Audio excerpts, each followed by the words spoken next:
I'm Erica Lindquist, Senior Director of Business Acumen at NASWA, the National Association of States United for Age and Disabilities.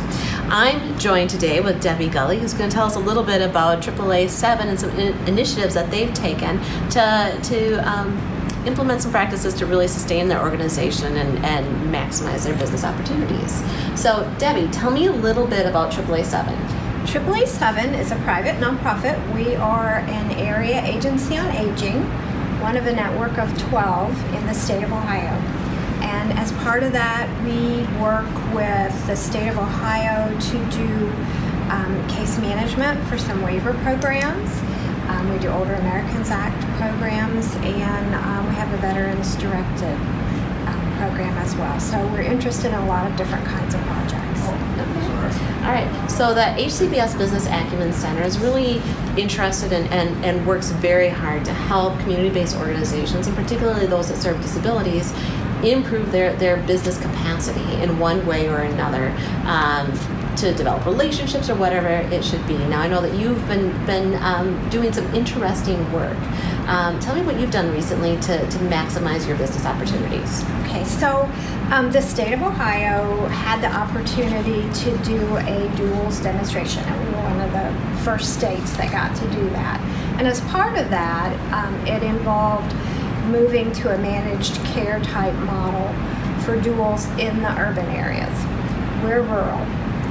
But we knew that it seemed like this was the way the state of Ohio was going to go. So nothing changed for us right at that point, but we were kind of looking down the road and wanted to increase our expertise and ability to work in a managed care type environment if that's what we needed to do. Mm-hmm. So a managed care organization had an opportunity to bid on a different waiver than what we were working with.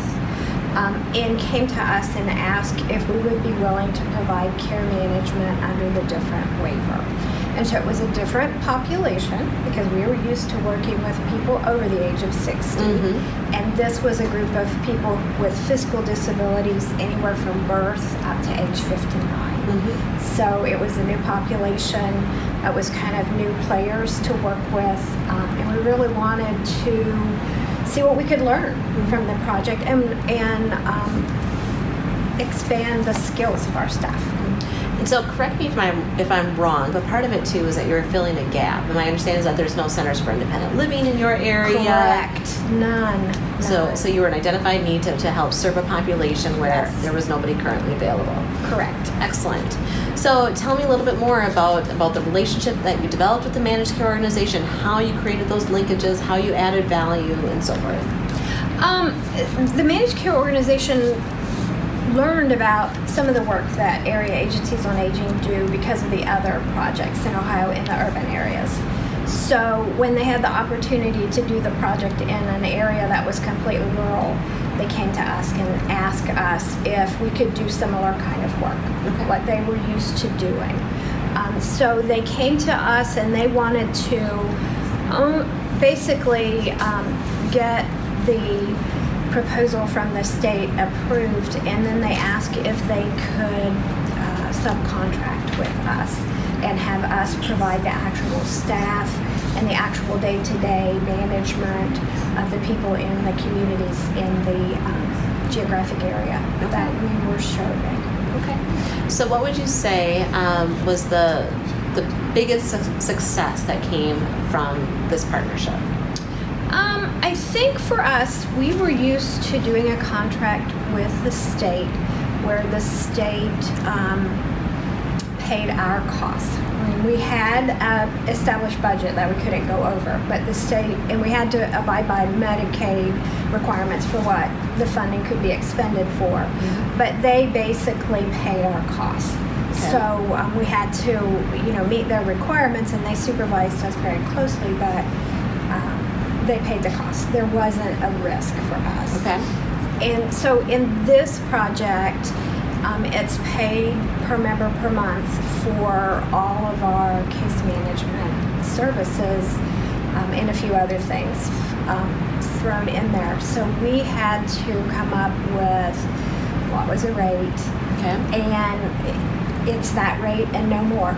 Okay. And we had to be able to say, well, what if we get more consumers or we have less consumers? Mm-hmm. You know, how are we going to deal with that? Because there's nobody else Right. backing us up. And the other really kind of thing that we learned from it was that because most of our work before had been grant funded Mm-hmm. and had been backed up by the state, we didn't have any funding to work with that wasn't already accounted to a grant. So we needed to figure out a way to get startup funds, and we wanted to build up a little bit of funding so that as we have opportunities in the future, we have startup funds to be able to do that. So you really had to change how you were thinking about your organization as a business. Very much, very much. And I imagine that can be scary. It can be really scary and a lot of education. I can remember, this was back in 2013, we were working on the proposal, sitting down and really just educating even our fiscal staff who were used to saying, well, you can't spend any money on this. We don't have a grant yet. We can't expend any funds. They're like, oh, we have to reorganize our thinking. Yeah. Because it's a totally different kind of project. And everybody was really good to say, okay, I have to go out and research this a little bit and figure out how we can do it. Mm-hmm. Rather than why we shouldn't. Mm-hmm. So it was a lot of communication and working together, even various departments. Yeah, so how do you feel about having gone through that experience? How do you feel that that's changed your organization today? I know that we have changed a lot more focus on budgets for different projects. In the past, we didn't look at them maybe as often, or it was something that primarily our fiscal department did. Mm-hmm. And so now, as a management team, we have to look at where we're at with the different projects every time, and very early on, make adjustments in those projects if that's what we need to do. Mm-hmm. And we also learned that we needed a lot more IT support because you're bringing in more types of electronic records. The managed care organization wanted to communicate with us electronically with different programs that my staff that were doing the case management didn't know about. So we had to get somebody who could teach us, somebody who could help us get access to it. And we have some 24/7 responsibility with the project. Mm-hmm. We have to operate a phone system and answer it 24/7. Mm-hmm. And if for some reason calls are dropped, then we've got to be able to get with our IT Right. system. So it's made us focus more, not 9 to 5, Monday through Friday. Right. So you went through a lot of effort to prepare for this specific contract, for this work.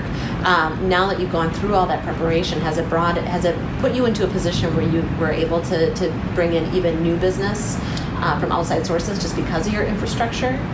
I think it has not, particularly in my department that I work with directly, but yes, we have expanded projects. One group at our organization was able to get a contract with a local hospital to do some care transitions. Mm-hmm. And again, our experience with learning how to price something, Mm-hmm. doing a cost model, and making sure that we included all costs, because it's more than just salaries. Mm-hmm. And so we've shared that knowledge and talk about different things that we can do to make the projects work. So we have been able to expand it a bit. So what advice would you give to a community-based organization that's interested in working with whether it's a plan or a provider, but someone on the health sector side? What kind of advice would you give them as they would seek to pursue that? First off, I would say not to be afraid to go after the projects. You know, it seemed like in the beginning we were like, oh, we can't do that, but you can.